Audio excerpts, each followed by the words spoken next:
Le débat au sujet d'un centre d'injection supervisé pour les toxicomanes à Ottawa refait surface, porte à porte, pétition. Un groupe lance une campagne pour sensibiliser la population à la nécessité d'un tel établissement. Tout de suite, je vais en parler avec Catherine Lantier. Alors, Catherine, ce qu'ils veulent, eux, dans le fond, c'est un centre directement au centre-ville.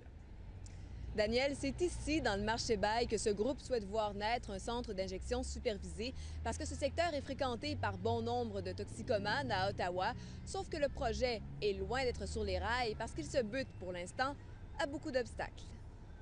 Hi. Do you think that a supervised drug consumption site should be opened in Ottawa? Yes. Doit-on ouvrir un centre d'injection supervisé à Ottawa? La pétition compte déjà près de 2000 signatures. D'une porte à l'autre, une douzaine de bénévoles sollicitent des appuis. Comme infirmière auxiliaire, je vois souvent le besoin pour avoir les sites pour protéger la santé de la communauté. Ces bénévoles viennent de différents milieux. Professionnels de la santé, anciens toxicomanes et travailleurs sociaux qui connaissent bien le secteur. There's 3 of the largest shelters in the market. Le marché compte 3 des plus importants refuges d'Ottawa. Nous voulons aider les sans-abri qui consomment de la drogue, car en ce moment, ils le font dans des lieux publics, comme dans les toilettes, dit ce coordonnateur. Le groupe parle d'une véritable crise dans la capitale fédérale. Surdose, infection, mais surtout augmentation des cas d'hépatite C et de VIH.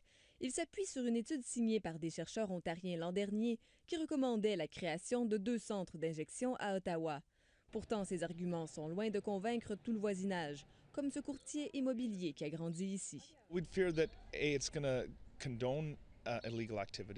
Nous avons peur que ça encourage les activités illégales. Donner des aiguilles, c'est comme donner de la drogue, dit-il. La Cour suprême a ouvert la voie au centre d'injection supervisé en 2011, en maintenant celui de Vancouver. Depuis, des projets sont en gestation dans plusieurs grandes villes canadiennes, mais Ottawa n'est pas encore rendu là. Pour moi et la Ville d'Ottawa, la priorité, ce n'est pas un site, mais c'est une place pour le traitement des jeunes personnes. Du point de vue du service de police d'Ottawa, c'est la sécurité de notre communauté qui est primordiale. Ce porte-à-porte va se poursuivre et pas seulement dans le marché. L'objectif du groupe est d'aller chercher un maximum de soutien au sein de la population afin de faire plier les leaders politiques. Catherine Lantier, Radio-Canada, Ottawa.